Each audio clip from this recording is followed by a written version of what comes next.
केंद्रीय वित्त मंत्री निर्मला सीतारमण की अध्यक्षता में प्री बजट बैठक दिल्ली में हुई, जिसमें सीएम भूपेश बघेल ने वित्त मंत्री से एनपीएस यानी कि नई पेंशन स्कीम के तहत जमा 17,240 करोड़ रुपए की राशि लौटाने की मांग की है। वहीं जीएसटी क्षतिपूर्ति में 1,875 करोड़ रुपए भी मांगे हैं। मुख्यमंत्री ने कहा कि हमने जीएसटी क्षतिपूर्ति अनुदान की व्यवस्था को जून 2022 के बाद आगामी 5 सालों के लिए जारी रखने का अनुरोध किया था, लेकिन इसमें बढ़ोतरी नहीं की गई है। और इसके साथ ही उन्होंने कोल रॉयल्टी की 4,140 करोड़ की राशि राज्य को जल्द ट्रांसफर करने का आग्रह किया।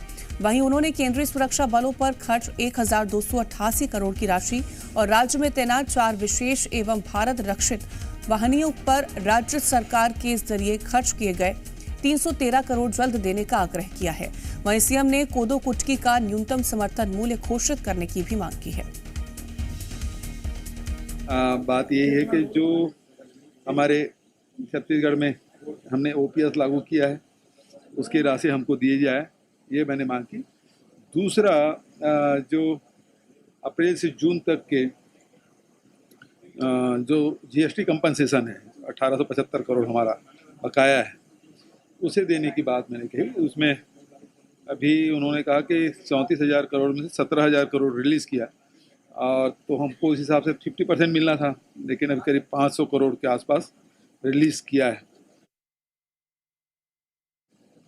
क्योंकि 2023 इंटरनेशनल मिलेट्स ईयर मना रहे हैं, तो रागी का तो समर्थन मूल्य घोषित किया भारत सरकार ने, लेकिन कोदो कुटकी का समर्थन मूल्य घोषित नहीं किया, जबकि छत्तीसगढ़ में हमने कोदो कुटकी भी समर्थन मूल्य घोषित किया है। उस राशि मतलब वो कर दे, तो जब इंटरनेशनल मिलेट्स ईयर मना रहे हैं 2023, तो ये भी लागू होना चाहिए।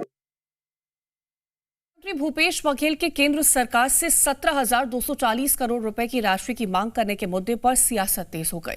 छत्तीसगढ़ बीजेपी ने सीएम से सवाल पूछा कि जब राज्य सरकार ने पुरानी पेंशन बहाली की घोषणा की थी, तब सरकार ने अपना बजट देखा होगा, लेकिन अब सरकार अपनी जिम्मेदारी से क्यों बच रही है। बीजेपी नेता अजय चंद्राकर का कहना है कि सरकार को पता था कि राशि नहीं मिल सकती, फिर भी वोट की राजनीति के लिए बघेल सरकार ने यह फैसला लिया।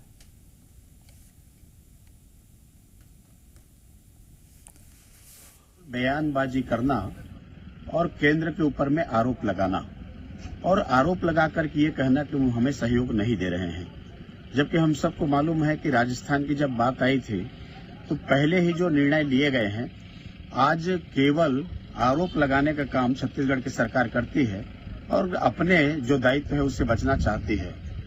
जब घोषणा की जाती है तो निश्चित रूप से अपने खजाना को भी देखना चाहिए और अपने दायित्वों का निर्वहन भी होना चाहिए।